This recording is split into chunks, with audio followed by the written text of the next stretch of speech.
हर खबर पर होगी आपकी पकड़। डाउनलोड कीजिए ABP live app. Master stroke अस्पतालों को बांटने से नहीं, जवाबदेही से बचेगी दिल्ली।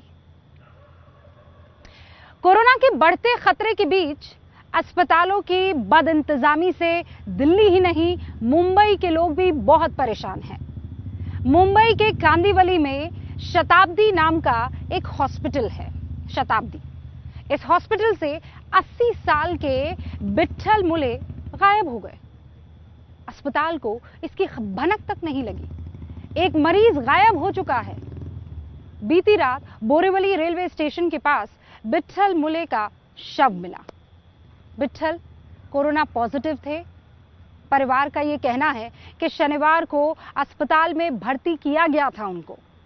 रविवार को उनकी रिपोर्ट पॉजिटिव भी आ गई और सोमवार की सुबह 8:30 बजे शताब्दी हॉस्पिटल से परिवार को फोन आता है कि विट्ठल मुले कुछ घंटों से बेड पर नहीं है।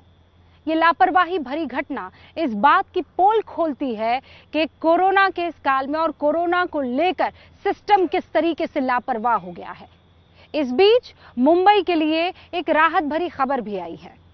कई इलाकों में संक्रमण की रफ्तार में कमी आ गई है और ये पूरी रिपोर्ट मुझे लगता है आपको देखनी चाहिए, लेकिन उससे पहले 4 हेडलाइंस। मुंबई में बीएमसी के डिप्टी कमिश्नर शिरीष दीक्षित की कोरोना से मौत हो गई है। कल तक ड्यूटी पर तैनात थे। महाराष्ट्र में पिछले 24 घंटे में 2259 नए कोरोना मरीज आए हैं। 120 लोगों की मौत हो गई है। सिर्फ मुंबई में कोरोना के 51,100 केसेस हैं। 1,760 लोगों की जान गई। मुंबई में हॉटस्पॉट बन चुके धारावी में हालात सुधरे हैं। मजदूरों की घर वापसी के बाद जून में नए मरीजों की संख्या में कमी आई है।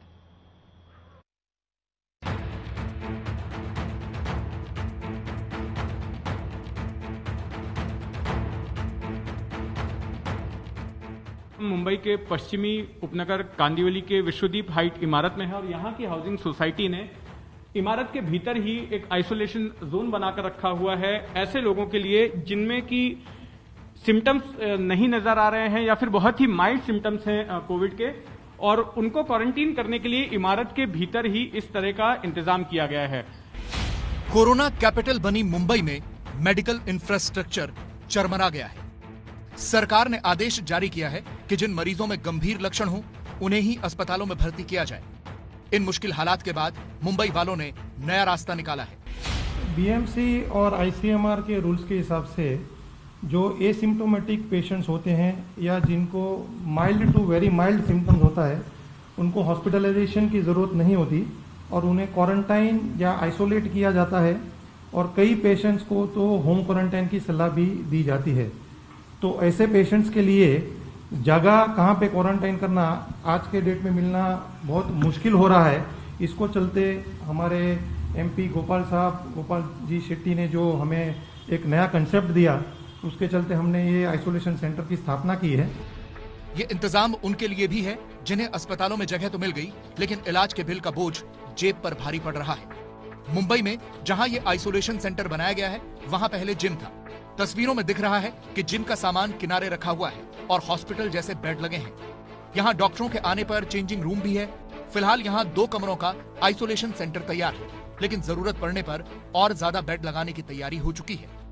ये जो है इस इमारत का रेफ्यूज एरिया है। रेफ्यूज एरिया मतलब मुंबई में नियमों के मुताबिक जो भी बड़ी इमारतें होती हैं वहां पर एक फ्लोर पर कुछ कमरे जो है खाली रखने पड़ते हैं रेफ्यूज के तौर पर, ताकि अगर आग लगे या कोई बड़ी दुर्घटना हो तो इमारत के तमाम लोग जो है इस जगह पर आके खड़े हो सकते हैं और खिड़की के जरिए बाहर की तरफ से फायर ब्रिगेड उनको रेस्क्यू कर सकता है। ये एरिया आमतौर पर इस्तेमाल नहीं किया जाता है और जैसा कि व्यास जी हमें बता रहे हैं कि इस इलाके को भी इन कमरों को भी अगर जरूरत पड़ती है, पेशेंट्स ज्यादा होते हैं तो यहां पर भी बेड्स लगाए जा सकते हैं। इसकी नौबत इसलिए आई क्योंकि मुंबई के अस्पतालों में बेड की बेहद कमी है। सरकार का फोकस गंभीर मरीजों की जान बचाने पर है, क्योंकि उनके लिए भी इंतजाम सीमित है। मुंबई के सरकारी और प्राइवेट अस्पतालों में 1094 आईसीयू बेड हैं। अस्पतालों में 464 वेंटिलेटर वाले बेड हैं। इस तरह के आइसोलेशन सेंटर्स के जरिए हेल्थ केयर सिस्टम पर दबाव जरूर कम होगा।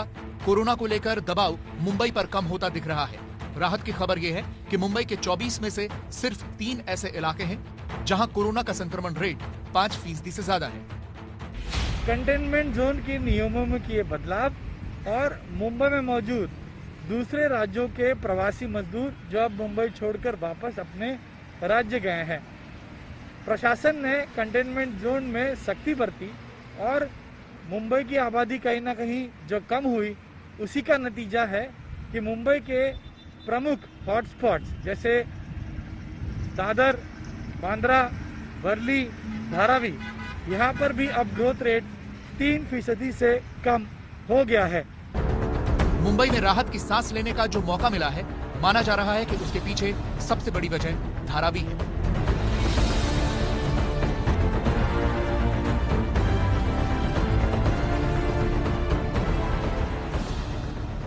धारावी, जहां याद कीजिए पिछले महीने ये इलाका कोरोना का हॉटस्पॉट बन चुका था और इससे पूरी मुंबई डर गई थी, लेकिन बड़ी सावधानी से राज्य सरकार ने यहां की आबादी को कम किया। दूसरे राज्यों के मजदूरों को ट्रेनों के जरिए उनके घर भेजा गया। कारण इसके वजह मेन जो पब्लिक जा चुकी है गांव, इसकी वजह से सरकार ने जो ट्रेन का सुविधा किया था उसकी वजह से पब्लिक गांव चली गई। पब्लिक कम होने की वजह से ज़्यादा सुधार आया है। अच्छा, टेस्टिंग वेस्टिंग को लेके क्या कहेंगे? सख्ती भी अच्छी थी। टेस्टिंग के लिए भी रोज डॉक्टर आते थे, मेडिकल वगैरह चेक होता था, गली गली में दवाई का उपयोग किया गया, छिड़काव भी हुआ, इसकी वजह से काफ़ी सुधार आया धारावी में। कुल आंकड़ों के मामले में महाराष्ट्र ने चीन को भी पीछे छोड़ दिया है और अंदाजा लगाया जा रहा था कि जल्द ही मुंबई वुहान बनने जा रहा है। पर जिस तरीके से ये नए आंकड़े धारावी से निकल के आए हैं, ये सकारात्मक आंकड़े जो पूरी स्थिति में सुधार की कहानी बयां करते हैं। पिछले एक हफ्ते में धारावी में कोई नई मौत नहीं हुई है और लगातार जो कोरोना प्रभावित आंकड़ों की संख्या है उसमें भी गिरावट देखने को मिल रही है। धारावी में कोरोना के मामले में कमाल का सुधार आया है। मई महीने में जहां रोज 50 मरीज आ रहे थे, तो जून में यह ग्राफ नीचे जा रहा है। 2 जून को कोरोना के 25 पॉजिटिव केस आए, 3 जून को 19, 4 जून को 23, 5 जून को 17, 6 जून को 10 और 8 जून को 12 पॉजिटिव केस सामने आए।